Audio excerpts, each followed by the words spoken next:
Koomichuu sana manuu jaalallee sanaaf furaaname seenarraa cabee aangoon du'aa qooda koositu awwaalame garaa kee fayyeera shakkamu Yesuus koosidduu akka hambisee jiruu koositu naaf xumureen du'a dhooftee narraa maqsitee jiruu koositu naa xumuree maqaa kee nan eebbisa jiruu koositu naa xumuree naaf taatee abbaa guddisa jiruu koositu naa xumuree mudaa kootti ofii muddamtee jiruu koositu naa xumuree lubbuun koo garaa kee muudamtee.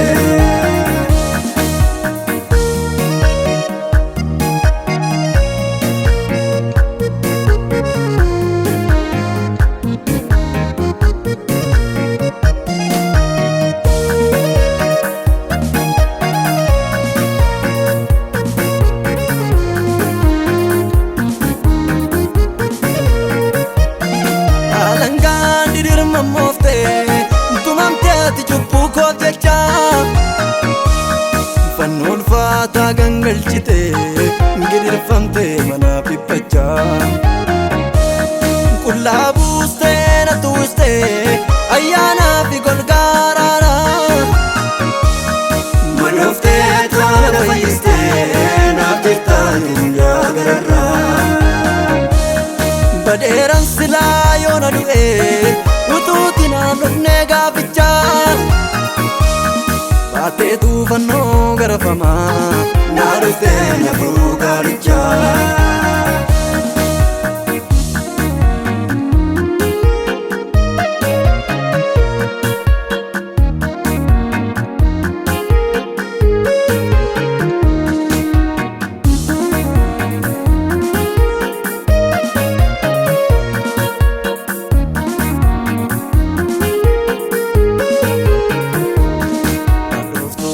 Kootiif dhugdee jireenya minyaa'anaaf fiddee Gobbaa ayyaana kee jalattis harka kee ofiitti na qabdee karaan irra deemu hundumaa dhiiga keetiin naaf qajeelchitee simboo ulfina keessa guddaan fokkisaa koonaa bareechitee bareeran jalama koo egerii sitti homtuullee adda nan baasu Lisisu kama kakeeti kanan eebbisu Koomichuu sana manuu jaalallee sanaaf furaaname seenarraa cabee aangoon du'aa qooda koositu awwaalame garaa kee fayyeera shakkamu Yesuus koosidduu akka hambisee jiruu koositu naaf xumureen du'a dhooftee narraa maqsitee jiruu koositu naa xumuree maqaa kee nan eebbisa jiruu koositu naa xumuree naaf taatee abbaa guddisa jiruu koositu naa xumuree mudaa kootti ofii muddamtee jiruu koositu naa xumuree lubbuun koo garaa kee muudamtee.